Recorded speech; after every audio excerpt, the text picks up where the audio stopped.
Assalamualaikum, selamat siang pendengar di 100,8 Kandaga FM atau yang mendengarkan di live streaming di radiokandaga.bandungkap.go.id. Ya, di kesempatan siang hari ini, kalau tadi saya menyampaikan informasi, kita akan talk show di Radio Kandaga bersama Bapak Kadis Perkimtan pada pukul 9, tetapi dikarenakan beliau ada acara yang memang tidak bisa ditunda. Nah, untuk kesempatan siang hari ini, alhamdulillah beliau di tengah kesibukan bisa hadir di siang hari ini di acaranya talk show Radio Kandaga atau acaranya ngobrol asik bareng Asri di siang hari ini. Oke, kita langsung menjumpai beliau siang hari ini. Ya, untuk narasumber kita di siang hari ini. Assalamualaikum, selamat siang. Waalaikumsalam. Iya, selamat siang, sehat selalu ya Pak ya. Alhamdulillah. Oke. Meskipun cuaca hari-hari ini memang panas ya Pak. Oke, boleh izin Pak? Boleh ininya Pak? Oke. Ya. Iya siap Pak. Oke, pendengar Kandaga, seperti kita tahu bahwa Dinas Perumahan Rakyat Kawasan Pemukiman dan Pertanahan atau Disperkimtan Kabupaten Bandung siap merealisasikan berbagai program di tahun 2023 untuk mendorong program unggulan Bupati Bandung. Nah, untuk itu kita akan bincang-bincang di siang hari ini sekali lagi dengan Bapak Hak Wahyudin STME, beliau selaku Kepala Disperkimtan Kabupaten Bandung. Saya agak belibet ya Pak siang hari ini ya. Padahal saya sudah makan siang loh Pak. Padahal saya sudah makan siang di siang hari ini. Oke, ini terkait kita langsung aja ya Pak ya. Dan untuk pendengar Kandaga juga silakan bisa bergabung di 081121922201 ya. Karena kalau kita bincang-bincang terkait Disperkimtan tidak jauh dari yang namanya perumahan, pemukiman atau rutilahu, pertamanan juga ya Pak ya. Pertamanan masih masuk ya. Oke. Kemudian juga ada juga yang lainnya. Nah, kita akan kupas tuntas untuk siang hari ini. Oke, nah kita mulai aja pendengar Kandaga sekali lagi. Kita bersama Bapak Kadis Perkimtan Kabupaten Bandung, Bapak Hak Wahyudin siang hari ini. Oke, ini terkait dengan program-program salah satunya yang menjadi program prioritas Bapak Bupati Bandung itu terkait dengan rutilahu atau rumah tidak layak huni ya Pak Kadis. Boleh disampaikan nih terkait dengan perbaikan rumah tidak layak huni di tahun 2023 ini Pak, mangga. Ya, nuhun Bu. Para warga Kabupaten Bandung, perkenalkan di Wahyudin, Kepala Dinas Perkimtan Perumahan, Dinas Perumahan Kawasan Pemukiman dan Pertanahan nih. Mungkin ada yang lupa Bu, ini pertanahannya ada. Pertanahannya. Jadi selain BPN juga ada ada pertanahan yang kita jadi tupoksi di Perkimtan. Sesuai dengan target Pak Bupati nih, kita sudah menetapkan targetnya itu di RPJM Bu. RPJM yang sudah ditetapkan tahun 2021 sampai 2026. Targetnya itu harus menyelesaikan rumah tidak layak huni itu sekitar 7.000. Jadi minimalnya 7.000. Nah, Pak Bupati di masa jabatan sekarang hampir 2 tahun lebih itu sudah menyelesaikan sesuai target lebih dari 7.000 tahun 2021, tahun 2022, tahun 2023 sekarang sudah berjalan, sedang survei, perencanaan dan sebagainya. Tahun 2021 itu mencapai perbaikan rumah tidak layak huni sekitar 7.300-an. 7.000 berarti melebihi target dari 7.000 tadi. Kemudian tahun 2022 itu mencapai sekitar 7.397 tepatnya. Jadi hampir 7.400. Jadi target-target yang ditetapkan, yang diberikan tugas ke Perkimtan telah kami selesaikan Bu di 2 tahun terakhir. Sekarang tahun 2023 sama targetnya 7.000 sudah dianggarkan di anggaran sekarang 2023 itu sekitar 5.000 unit. Jadi nanti mungkin tinggal ditambahkan di anggaran perubahan. Sementara Ibu data-datanya itu tadi terus juga perbaikan apa saja yang harus kami lakukan. Jadi pada saat kita melaksanakan perbaikan rutilahu itu yang paling penting itu ada usulannya Bu. Jadi dari sekitar luasan 31 kecamatan di Kabupaten Bandung, itu mungkin rata-rata bisa sampai 200 unit itu satu kecamatan. Jadi ada usulan dari masyarakat, mungkin ada tetangganya gitu kan yang rumahnya tidak layak huni, kita anggarkan supaya diadakan perbaikan. Anggarannya berapa misalkan? Itu anggarannya itu ada 2 versi, Bu. Jadi kalau dari APBD itu nilainya 20 juta. Itu untuk bahan bangunannya 17.500.000, untuk ongkos kerjanya itu sekitar 2,5 juta. Terus juga ada anggaran yang dari DAK. Dari DAK itu nilainya sekitar 35 juta. Jadi dengan 20 jutanya dari pusat, 15 jutanya dari APBD. Jadi itu sharing saja. Jadi totalnya 35 juta. Itu kegiatan yang sudah kami lakukan. Mungkin itu sementara Bu tentang roti lahu. Oke. Jadi ini untuk di tahun 2023 ini baru mencapai 5.000 unit ya. Iya, 5.239 tepatnya di data kami. 5.239 unit ya, untuk tahun ini. Ya. Sementara sisanya menunggu anggaran di perubahan ya, gitu. Tetapi targetnya tetap 7.000 gitu. Ya, tetap 7.000. 7.000. Mudah-mudahan seperti di tahun 2022 itu melampaui target ya, Pak betul, Kadis Bu. ya. Oke, melampaui target karena di tahun 2022 itu ada 7.400 sekian, sementara juga di tahun 2021 ada kurang lebih 7.300-an ya. Oke, mudah-mudahan ini bisa membantu katakanlah masyarakat yang tidak mampu untuk memperbaiki rumah. Sanes ngabedah rumah pangintennya. Orang selalu berpikir kalau yang namanya roti lahu itu Pak Kadis itu bedah rumah, jadi semua dirombak gitu kan. Tapi sebetulnya bukan gitu ya Pak Kadis ya. Jadi itu kegiatannya itu sebetulnya rencananya hanya stimulan saja Bu. Jadi misalnya masyarakat memiliki anggaran terbatas itu. Misalkan punya anggarannya 50 juta untuk memperbaiki rumah kan kurang lah. Nah kita bantu dengan stimulan tadi dengan anggaran sekitar 20 juta. Tapi ada juga Bu yang kegiatannya emang bedah rumah, kegiatannya habis rumah itu diperbaiki dan itu ada sharing dengan pemilik rumah. Misalkan pemilik rumah itu punya anak yang mau membantu atau tetangganya, itu kita bedah rumah saja. Ada yang beberapa lokasi itu emang dirubuhkan rumahnya. Dirobohkan aja gitu. Dirubuhkan sampai nol, dari nol. Misalkan yang udah kami lakukan itu di daerah Cicalengka, di daerah Paseh itu karena ada sharing dari yang lain, misalnya dari komunitas, dari keluarganya sendiri. Jadi mungkin bisa memperbaiki rumah habis sekitar 60 sampai 70 juta. Itu ada yang seperti itu, padahal dari APBD-nya hanya sekitar 20 jutaan seperti itu. Oh gitu. Jadi partisipasi dari masyarakat, lingkungan sekitar yang ikut membantu gitu ya Pak Kadis. Ya, betul Bu. Oke. Kalau di anggaran desa otomatis nggak ada ya Pak ya. Nggak ada ya Pak. Ya. Nggak ada ya. Oke. Kalau untuk itu untuk penentuan nih Pak. Misalnya rumah ini loh yang akan kena perbaikan gitu ya. Itu ketentuannya ataupun ininya bagaimana nih Pak? Misalnya kan kalau kita kan 31 kecamatan nih Pak. 31 kecamatan dengan begitu banyak jumlah penduduk, dan kami yakin sih mudah-mudahan sih semuanya pada bagus rumahnya ya Pak ya. Tetapi masih aja ada rumah yang memang perlu diperbaiki. Ini apakah ada jatah misalnya satu kecamatan sudah deh 20 rumah, satu kecamatan 20 rumah dikali 31 kecamatan atau bagaimana nih Pak? Pertama itu rencananya seperti itu Bu, tapi ternyata itu kan realisasinya beda-beda. Tiap wilayah kan jumlah unit rumah yang tidak layak huninya juga datanya berbeda-beda. Jadi yang paling penting itu ada usulan masuk ke kami via Musrenbang atau via Pokir melalui yang terhormat para anggota dewan, kita usulkan. Setelah usulan itu masuk, kita dokumentasikan. Terus kita survei ke lapangan Bu.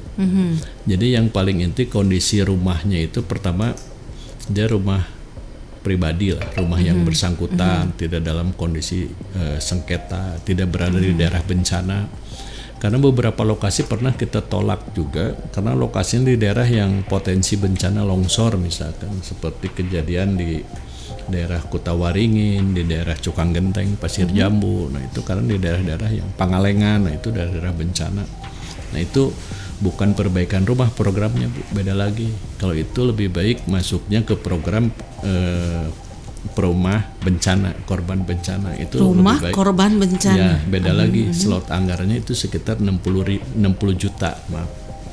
Jadi beda lagi. Nah, Itu 60 juta itu untuk satu unit rumah. Satu unit Ya. rumah. Nah, itu pola anggarannya beda. Dari Perkimtan itu mengusulkan ke BPBD gitu kan. Jadi nanti kita survei ke lapangan. Nah, rumah ini layak untuk dibantu atau tidak gitu kan. Nah, berdasarkan data usulan kan boleh saja masyarakat mengusulkan, terus nanti dilihat kondisi penganggarannya seperti apa. Nah, terus kita adakan survei ke lapangan. Survei ke lapangan itu melihat misalkan yang dilihat itu yang secara kasat mata aja ya Bu ya. Misalkan kondisi atapnya sudah tidak layak, kondisi dindingnya, lantainya gitu kan, seperti itu. Karena beberapa yang kita survei relatif masih ada yang cukup layak, hanya perbaikan misalkan untuk atapnya saja gitu, untuk dindingnya saja gitu. Jadi nanti berdasarkan asesmen ke lapangan kita lihat ini prioritasnya di kegiatan apa, perbaikan dinding, lantai atau atap, seperti itu. Ada yang survei nanti ke lapangan. Oke, jadi ternyata pendengar Kandaga ya, ini ada hal tertentu juga, salah satunya kalau misalnya di masyarakat itu terjadi gempa ataupun apa yang istilahnya kalau lebih ini meluluh lantakan ini tapi mendapatkan bantuan dari pemerintah, dan ini memang BPBD yang ininya Pak ya. Ya betul, BPBD, anggarannya dari BPBD yang melaksanakan tetap di Dinas Perkimtan. Oke, di Perkimtan ya yang melaksanakannya. Oke, nah itu pendengar Kandaga. Tapi untuk pendengar Kandaga juga kalau mau bergabung nanti boleh, silakan. Saya ajak Anda tuh bergabung di 0811292201. Nah, kita masih berbincang terkait dengan salah satu program prioritas Bupati Bandung yang selalu beliau sampaikan kalau bisanya pada saat kegiatan nih Pak Kadis, kan kalau di acara rembuk bedas gitu kan, Bupati menampung setiap masyarakat yang menyampaikan keluhannya. Salah satunya selain masalah guru ngaji, kemudian kartu tani atau kartu si bedas, salah satunya adalah terkait roti lahu gitu. Banyak Bu, dan itu usulan. Nah, kalau seperti itu kan mungkin bukan di luar anggaran ya, apa istilahnya Pak ya, Pak Kadis ya. Nah, kalau seperti itu bagaimana nih Pak? Jadi sumber anggaran yang tadi yang saya sampaikan itu lebih dominan dari APBD Bu.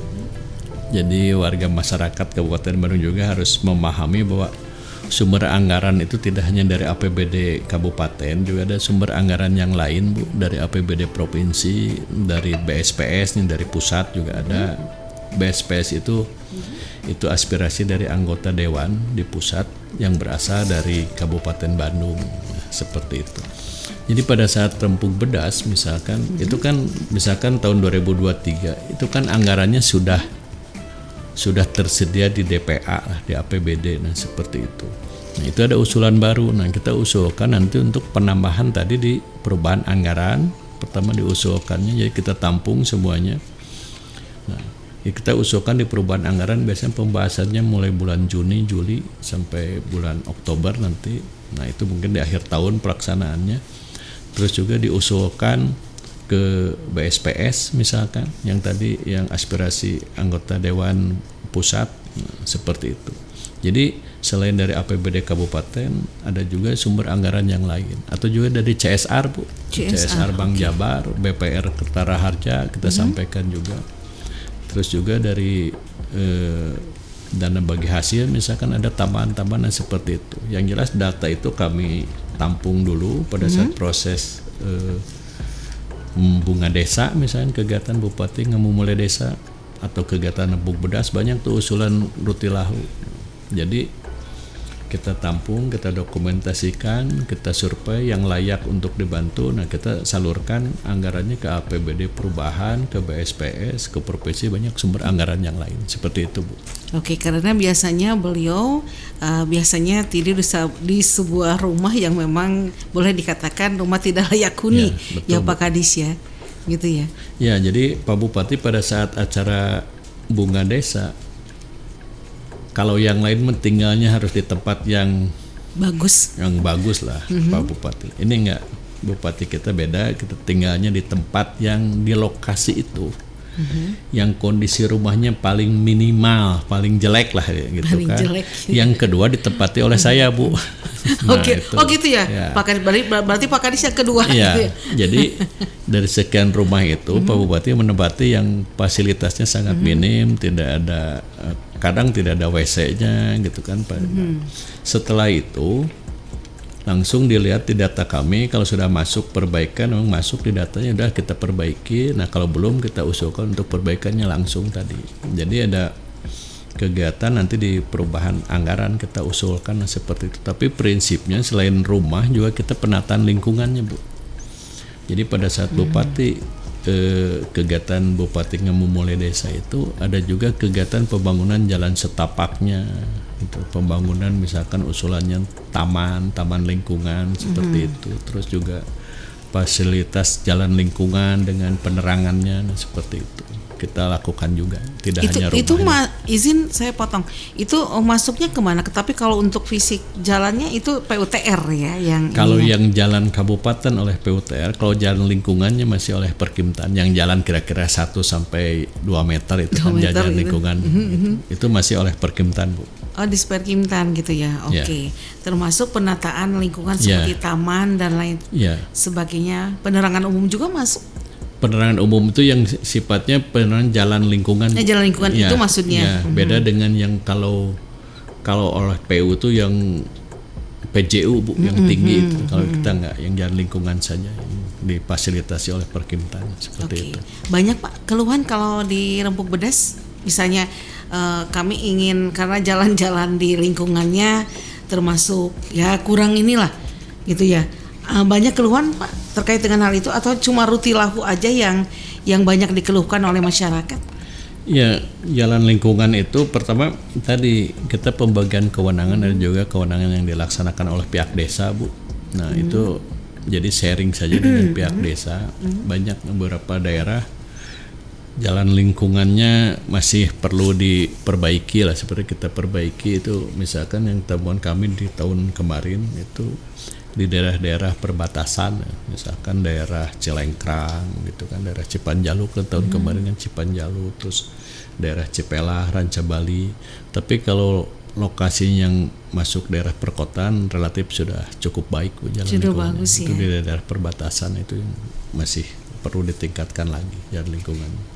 Oke, baik. Nanti kita lanjutkan kembali Pak obrolan kita di kesempatan siang hari ini. Selain rutilahu, kita juga akan berbincang hal yang lain yang terkait dengan beberapa program prioritas Bupati Bandung yang memang ingin Bapak Bupati Bandung masyarakat itu tahu gitu ya Pak ya. Ya, betul. Ingin mengetahui apakah sampai program yang dilaksanakan kepada masyarakat. Kita akan putarkan dulu sebuah lagu dulu untuk siang hari ini, masih di acara Talkshow Radio Kandaga bareng Asri di 100,8 Kandaga FM.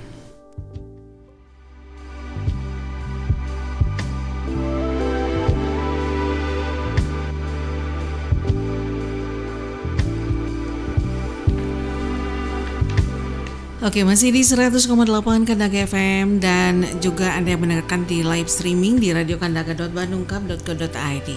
Baik, selamat siang buat semuanya. Hampir saya menyebutkan selamat pagi.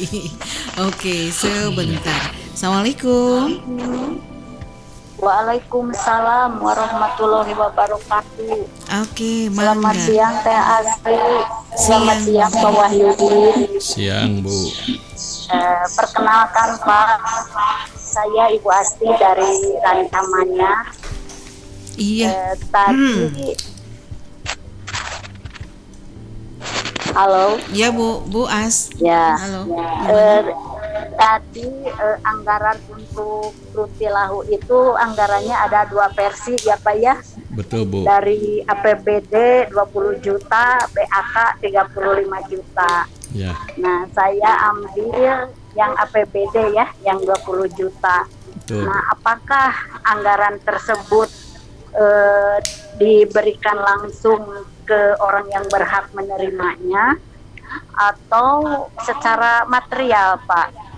Kalau secara material, bagaimana orang tersebut bisa mengetahui bahwa jumlah dana yang didapat itu 20 juta.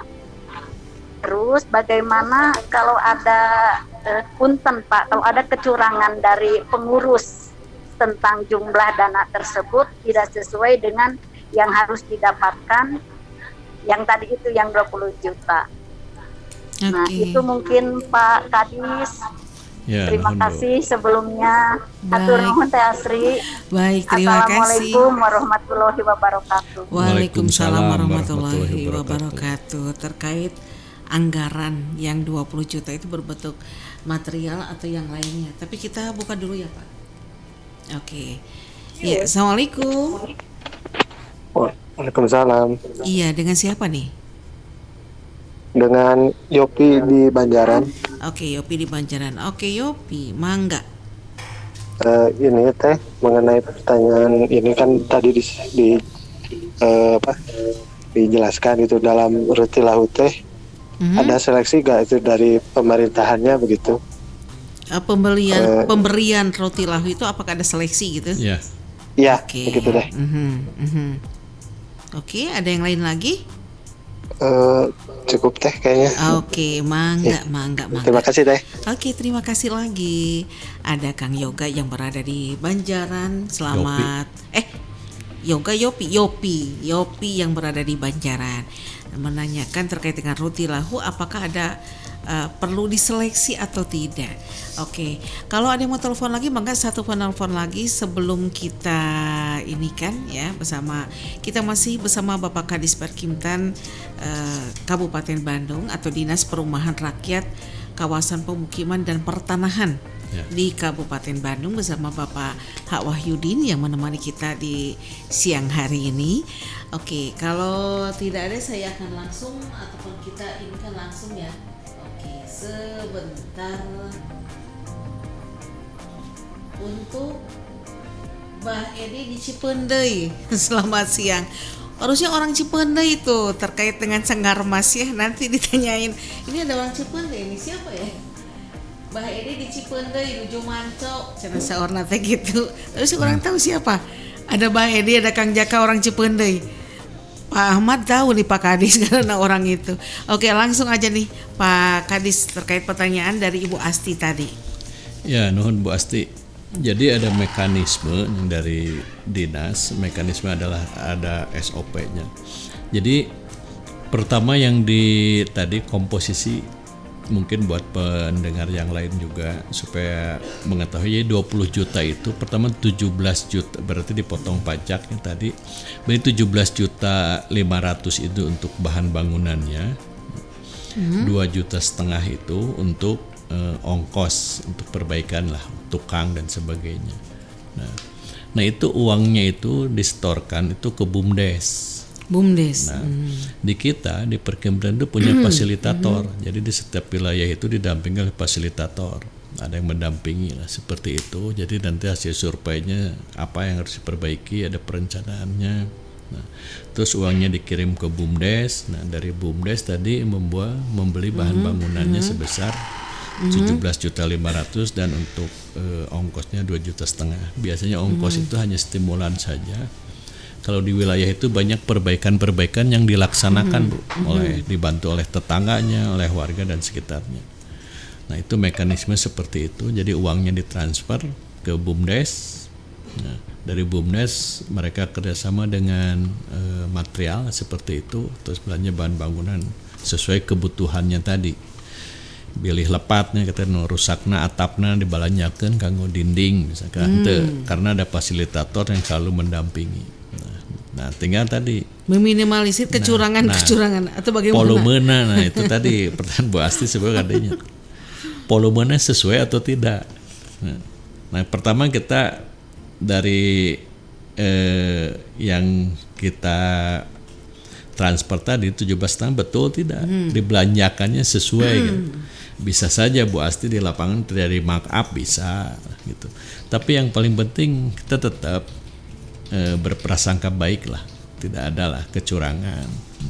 Jadi terus juga ada berita acara nanti Bu Asti, pada saat yang menerima itu mereka melihat sendiri yang diserah terimakan itu apa, misalkan kayu sekian gitu kan, sampai misalkan ada semen segala macam, ada berita acaranya.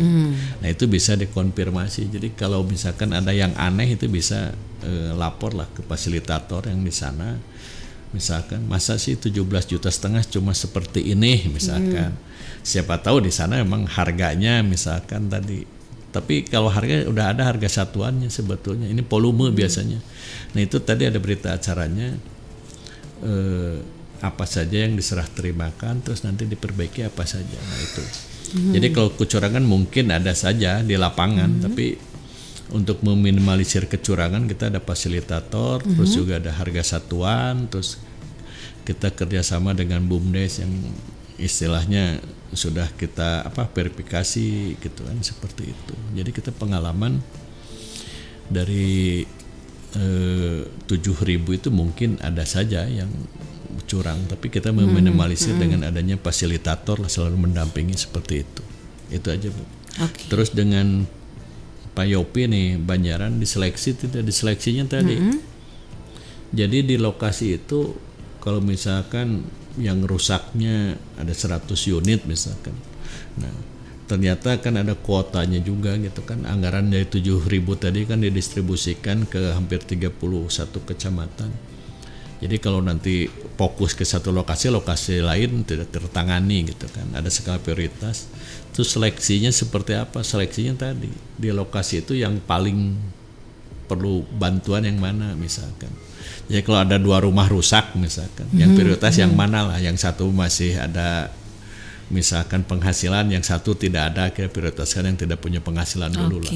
Atau tingkat kerusakannya, yang satu sangat rusak, nah itu yang prioritas. Jadi tapi bukan seleksi tadi, diseleksi itu kita cuma ada survei ke lapangan saja gitu, seperti itu. Tapi caranya bagaimana sebetulnya bagi kita masyarakat misalnya ada di sekitar lingkungan kita yang ternyata rumahnya sudah tidak layak huni lah, sudah tidak sehat.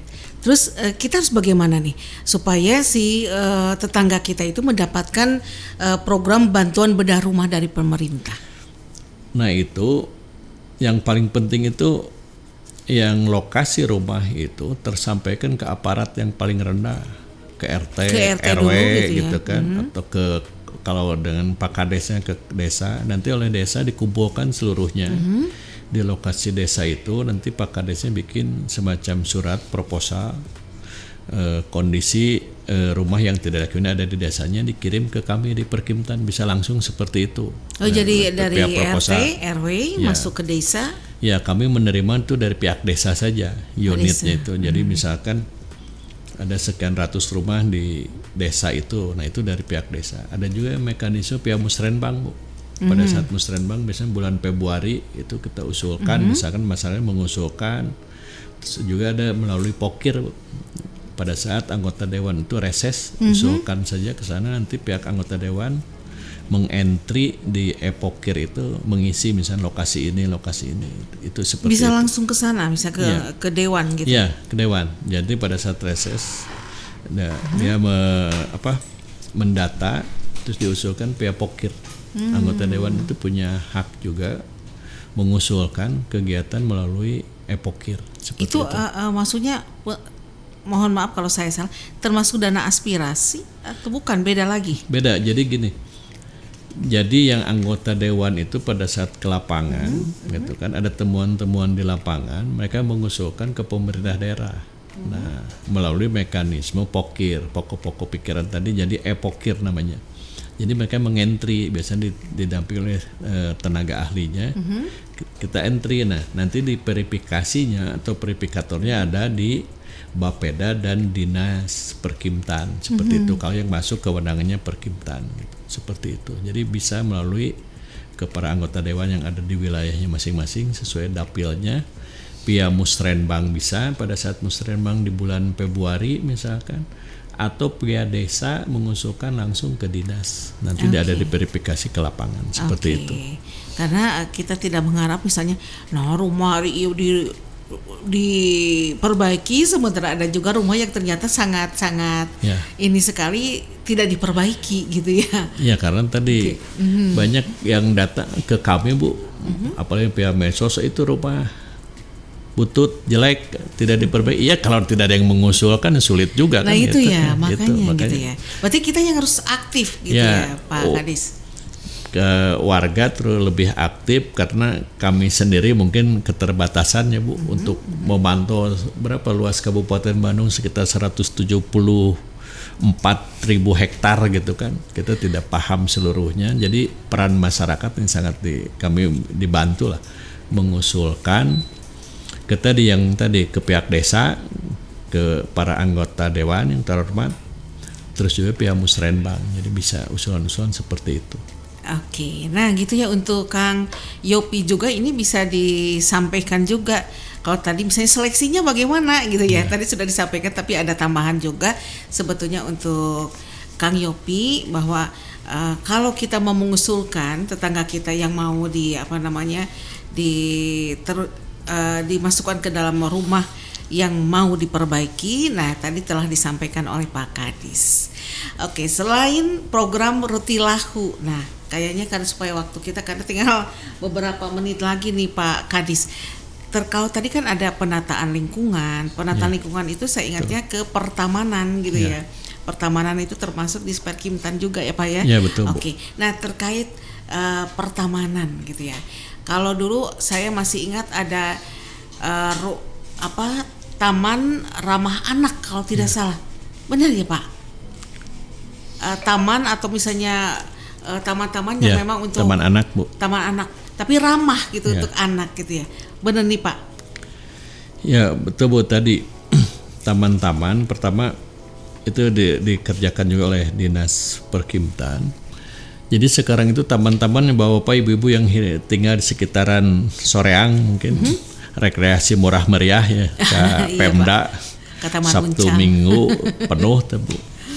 Jadi ada taman anak berseberangan dengan Taman Uncal, ada taman perpustakaan, juga ada taman yang lain juga di sekitar. Jadi yang dikelola pertama yang dikelola oleh Dinas Perkimtan selain taman yang sifatnya tadi areal Bu, ada juga yang sifatnya memanjang, misalkan median-median jalan, terus juga di pertigaan-pertigaan jalan seperti warung lobak gitu kan, seperti itu.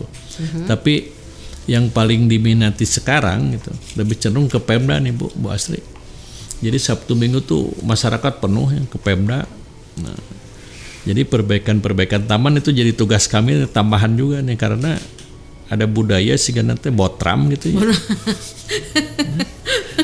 Ngambring botram di Pemda. Nah, itu diharapkan ya botram nama tesawios coba menjaga lingkungan anak. Jadi beberapa begitu hari Senin pada saat mau apel pagi jadi mungkin akan sibuk itu yang petugas kebersihan di masing-masing perangkat daerah, petugas di LH, di Disperkimtan semua sibuk karena pagi-pagi kan mau ada aktivitas kantornya. Hari sampahnya tadi. Nah, itu. Betul sekali. Jadi mungkin ada solusinya nggak Pak? Kayak yang namanya botram ada susah tuh ya. Kalau dalam bahasa ini dicaram juga. Tapi ada solusinya nggak misalnya nih Pak. Jadi di tempat lokasi itu banyak tempat buang sampah gitu atau bagaimana?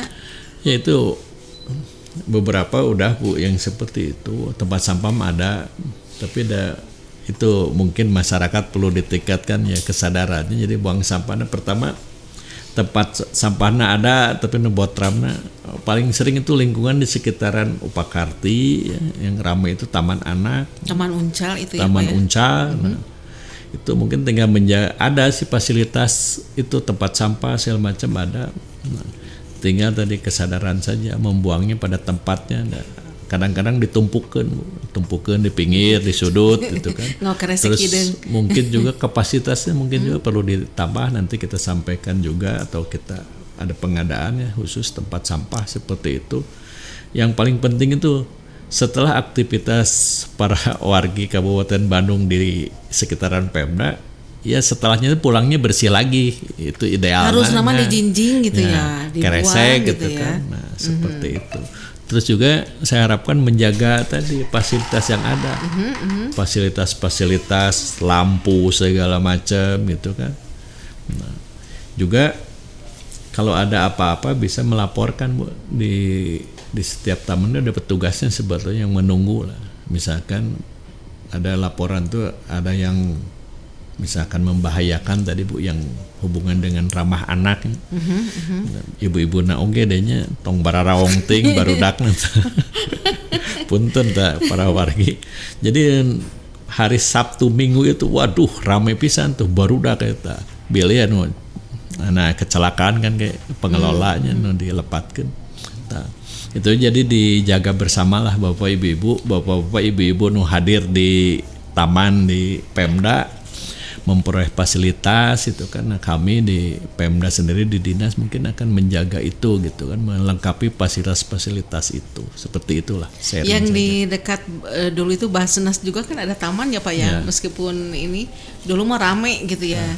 Tapi sekarang juga rame, banyak yang jualan, yang apa istilahnya kuda ya, naik kuda itu di pinggir jalan lagi gitu ya. Oke, nah itu. Di taman itu ada Bu yang itu taman depan rumah sakit. Nah terus, yang itu. Nah itu rada banyak tukang dagang, banyak itu. Kadang-kadang kita keterlambatan membereskan gitu kan. Setelah aktivitas itu rutin tuh setiap hari. Terus juga ada taman beda yang di dekat MPP juga ada di situ. Itu biasanya diminati lah masyarakat di situ. Tapi tetap hasil akhirnya itu sampah gitu kan. Ya. Selain teduh kan rindang yang di sekitaran MPP masih banyak sebetulnya taman yang dikelola oleh Dinas Perkimtan. Mungkin itu Bu. Oke. Kita lanjut ke ini Pak. Selain pertamanan adalah terkait pemakaman umum dan juga pengembangan. Tadi ada perumahan ya. Perumahan ya. Istilahnya apa tadi Pak? PSU ya. PSU gitu ya. Kemarin kalau menurut informasi ini baru aja kemarin itu yang di Banjaran Damarmas itu sudah ada penyerahan itu ya. Penyerahan apa namanya kepada dari pengembang kepada pemerintah gitu ya Pak ya. Iya Bu, ini supaya diketahui juga oleh warga masyarakat Kabupaten Bandung. Jadi pada saat perumahan itu berdiri itu ada persyaratan menyerahkan lahannya untuk pemakaman sebesar 2% Bu.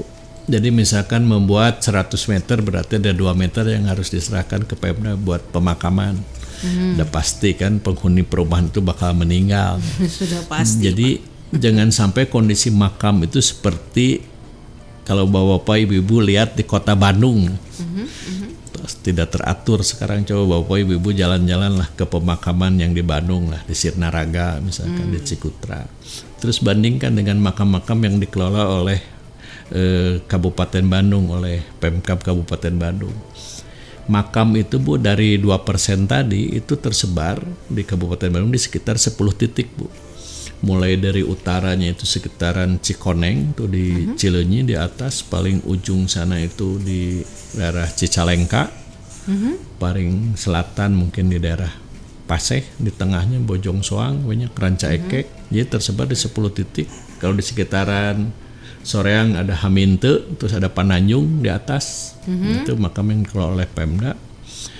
Nah itu jadi Bapak Ibu nu berminatnya, mau yang berminat biasanya ke makam. Nah itu, tapi intinya ada kita punya juga Bu mobil jenazah Bu. Jadi kalau misalkan para warga tetangga tuh meninggal itu biasa kontak ke Perkimtan. Mobilnya ada, makamnya disediakan.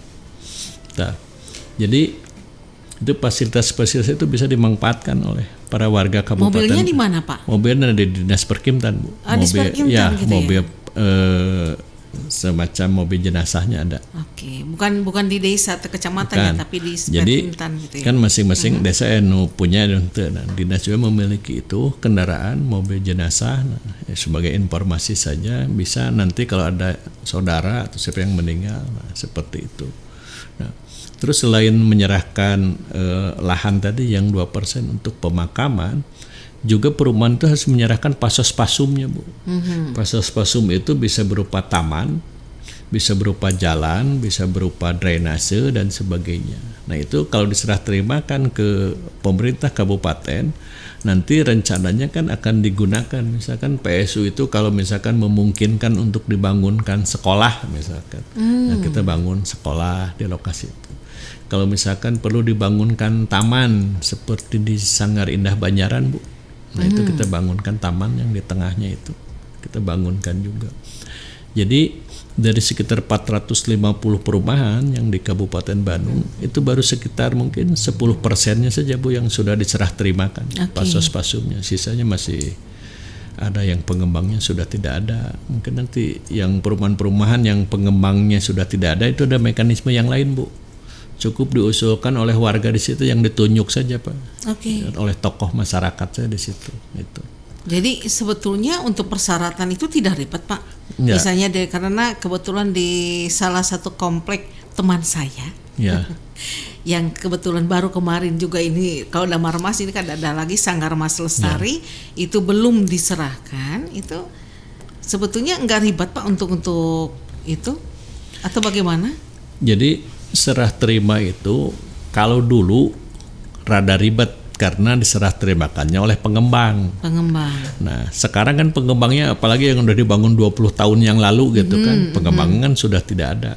Jadi ada di Perda 5 itu 2020 itu bisa diserah terimakan, itu yang penting ada yang ditunjuk perwakilan dari masyarakat. Misalkan dari RW-nya lah menyerahkan. Itu yang penting ada dokumentasi yang diserahkan itu apa. Nah, yang diserahkan itu mereka memiliki misalkan site plan. Dari site plan itu yang diserah terimakan, kalau dulu harus seluruhnya misalnya, sekarang enggak, Bu. Bisa lebih sederhana, misalkan parsial. Misalkan yang mau diserah terimakan cuma jalan saja, ya udah jalannya saja yang serah terimakan. Yang lain sementara belum, misalnya seperti itu. Mungkin itu. Jadi nggak susah lah. Gitu. Karena kayaknya belibet banget gitu. Saya juga tidak tahu titik permasalahannya di mana ini gitu ya. Kok sampai cukup lama gitu kan, lama, dan kayaknya bukan hanya di wilayah tersebut saja, tapi saya yakin komplek-komplek perumahan yang lainnya pun sama gitu ya. Ada sanksi enggak, Pak, kalau misalnya dari setiap perumahan yang dibangun itu tidak menyediakan lahan 2% untuk pemakaman? Nah, itu sampai sekarang tidak ada sanksi, tapi kan perumahannya tidak akan bisa keluar izinnya. Kan salah satu syarat perizinan itu menyerahkan terlebih dahulu 2% untuk pemakaman. Jadi nanti perizinan berikutnya akan terhambat tadi, misalkan pembuatan site plan, IMB dan sebagainya, karena pertama harus menyerahkan itu dulu. Meskipun mungkin lahannya di luar komplek itu gitu ya? Iya. Atau harus di komplek itu? Enggak, yang 2%, Bu. Iya. Ya pasti di luar, Bu, udah pasti nggak mau di perumahan ya makam. Takut gitu ya. Jadi biasanya diarahkan di pemakaman yang terdekat dengan perumahan. Misalkan di daerah Soreang, diarahkan di Haminte atau di Pananjung misalkan, seperti itu. Jadi di Arjasari ada, bisa di Bojong Soang ada. Jadi diarahkan yang berdekatan lah. Daerah-daerah Marga Asih misalkan ke daerah Ulin, nah, itu seperti itu. Kalau tempat pemakaman umum milik pemerintah itu, kalau yang di Cileunyi itu milik pemerintah ya, Pak ya. Kalau yang seperti di Arjasari kan ada pemakaman Cina kalau itu milik. Jadi yang makam itu ada dua. Itu kan indah gitu kan. Ada dua, yang di Arjasari dengan di Cicalengka tuh, pemakaman non muslim itu tuh. Itu juga mungkin warisan di zaman dulunya.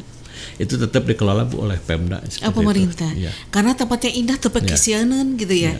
Kalau yang biasanya ini kan pikasianeun gitu ya.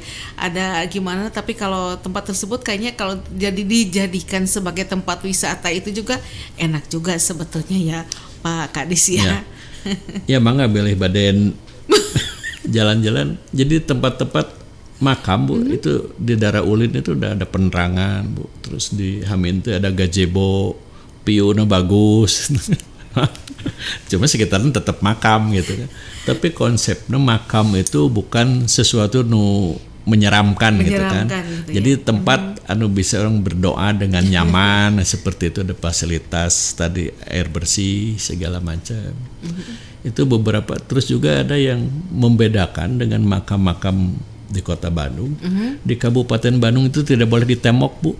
Di kabupaten. Ya, makamnya tidak boleh ditemok. Di mana Pak? Di Kabupaten Bandung. Tapi kan masih banyak. Itu yang masyarakat. Ini yang dikelola oleh Pemda itu. Oh, yang dikelola Pemda. Itu hanya rumputisasi saja, ditanami rumput saja, rumput Jepang lah seperti itu. Oh gitu, tidak boleh ditemok ya, gitu ya. Aturannya gitu.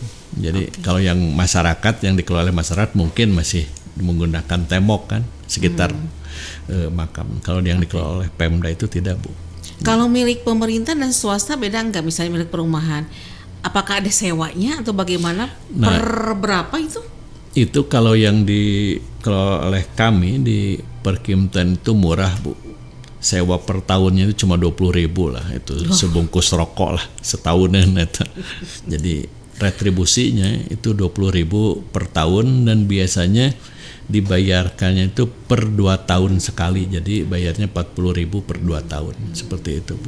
Oke, baik, waktu kita tinggal sedikit dan kayak sudah jam 2 siang nih Pak ya, di siang hari ini. Nah terakhir nih Pak terkait program prioritas Bupati Bandung yang salah satunya adalah Roti Lahu. Nah ini dari Disperkimtan sendiri kalau di dinas yang lain kan ada, kalau pertanian seperti kartu si bedas gitu kan. Kemudian di dinas pendidikan juga ada insentif guru ngaji yang sedang digaungkan gitu ya, yang sedang diprogramkan. Nah untuk Disperkimtan sendiri selain Roti Lahu itu apa yang memang diinikan Pak oleh Bapak Bupati Bandung?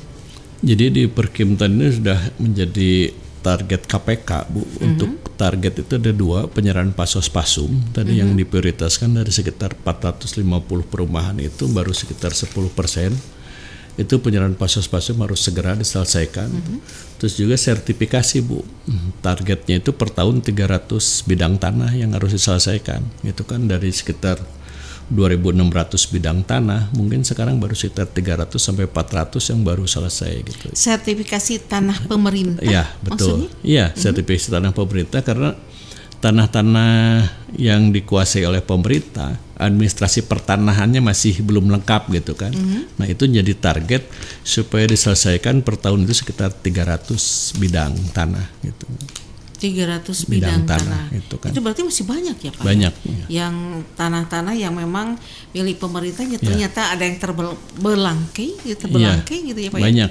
Misalkan di daerah-daerah Bale Endah seperti itu. Jadi bekas dinas-dinas ya Pak ya? Betul. Jadi kita coba ditelusuri lagi historisnya, terus kondisi administrasinya seperti apa. Kalau sudah lengkap ya kita proses untuk diusulkan atau diajukan ke BPN, mungkin itu Bu. Oke, baik. Terima kasih bunyi lonceng sudah berbunyi. Siap, itu menandakan usai sudah perbincangan kita di siang hari ini. Ya, oke, masih ada yang perlu disampaikan singkat saja nih Pak Kadis? Intinya kita perlu peran masyarakat saja Bu dalam tadi menjaga tadi lingkungannya dari taman segala turut memelihara masyarakat. Juga perlu sharing dari masyarakat jika ada warga masyarakat, tetangganya yang tadi rumahnya tidak layak huni bisa disampaikan dengan mekanisme yang tadi melalui anggota dewan dengan ke dinas perkimpan langsung atau pihak musrenbang. Mungkin itu saja Bu dari saya. Oke, baik, terima kasih. Baik mendengarkan demikian obrolan kita untuk siang hari ini terkait dengan program prioritas Bupati Bandung, salah satunya terkait dengan Roti Lahu ya. Dan bersama tentu saja narasumber kita Bapak Kadis Perkintan Kabupaten Bandung, Bapak H. Wahyudin STME. Asri yang bertugas siang hari ini mengucapkan terima kasih atas kebersamaannya. Selamat siang buat semuanya dan wassalamualaikum warahmatullahi wabarakatuh. Waalaikumsalam warahmatullahi wabarakatuh.